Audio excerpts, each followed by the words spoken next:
I think to your point, it makes for a great headline for Trump, but the reality is that you're creating a huge incentive now to build out that last mile infrastructure for digital assets, for stable coins, because if you can avoid 5%, if you can avoid compliant friction, why not use something easily accessible?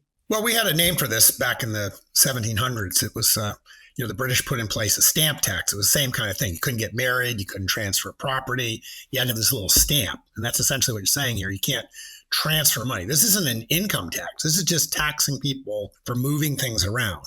And back in the day, we had a name for this. We called them the intolerable acts. And it led to a certain little consequence, which was called the American Revolution. This was what America revolted over. They said taxation without representation is tyranny, and they left the British Commonwealth because of that. And so these are the kind of things that are essentially a sort of a tyrannical, discriminatory practice, but here now in the 21st century. I'm sad to see that our country has gotten to this level.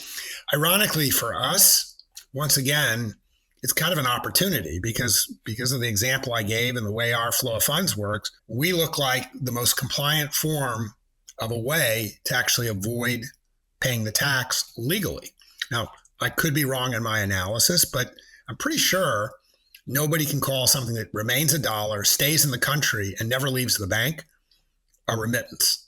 And, in that example I gave, when the mother who receives this goes on and pays someone else who maybe is an American citizen, that transaction never even got converted into a rupee, never got spent. I mean, it's quite possible that never, again, has anything to do with India other than the person that received it happens to live in India. And so this kind of complexity entered into the payment system.